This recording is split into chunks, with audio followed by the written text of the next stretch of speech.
Buradan bir tane küçük size kayda geçeyim. Bayıldım. Arkadaşlar sinek kuşunun uyurken çıkardığı horlama sesini kayıt altına alınmış. Dünyanın en tatlı horlaması. Buyurun bir bakın. Vallahi şaka değil. Bakın. A scientist in Peru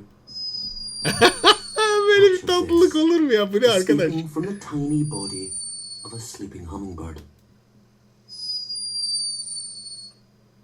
A high-pitched, unmistakable Daha tiz ha. snore. Yani piyanodaki 8. oktav. Hummingbirds are loved for their beauty and speed. But this one Gibi. R'den başlıyor. Yani 8. oktavın R'si. Piyanoda yok. Dimaş yani. perfect cute Dimaş kuşu. response trigger. Şahane ya. Doğaya aşık olmamak elde mi ya? Bugün aşktan gidiyoruz ama bilmiyorum. Özgün, bugün yayının başlığı bugün aşktan gidiyoruz olabilir mi? Müthiş. Neden olmasın hocam? Evet, bugün o zaman aşkı hatırlatan şarkıcıları da bol bol yapalım. Müthiş bir şey ya. Müthiş bir şey. Yani doğada bu kadar tiz not çıkaran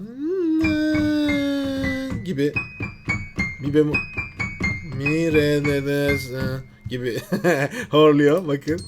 A scientist in Peru Bakın. captured Mi this, re de de. escaping from the tiny Ben bunun bir body oktav üstü. Bu da bende de yok. Piyanoda yok. a high-pitched Sizde de o. but unmistakable En son sesi geliyor. snore. Hummingbirds are loved for their beauty and speed. Böyle bir şekerlik olur mu? Of.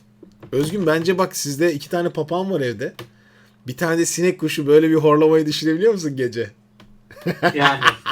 Bizimkiler de benzer ses çıkarıyordu hocam. Ben bu kadar... Onu da kaydetmiş olacağım hocam analize. Tamam olur tabii. Tabii. Ve gerçekten çok güzel bir kayıtmış. Bunu yapan kişiler kimler acaba?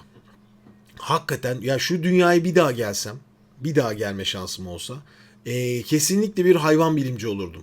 %100 eminim buna yani. %100 eminim ve böyle bütün bunları kayıt altına almak isterdim. Olağanüstü bir şey ya.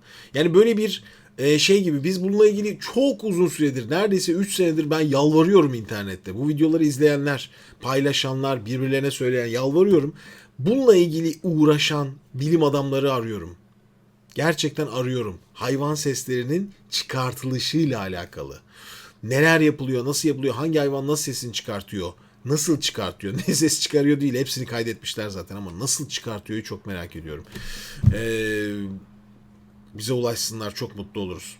Biliyorsun daha önce bize ulaşsınlar demiştim. Biri şey yazmıştı ya Özgün. Sen onlara ulaş falan.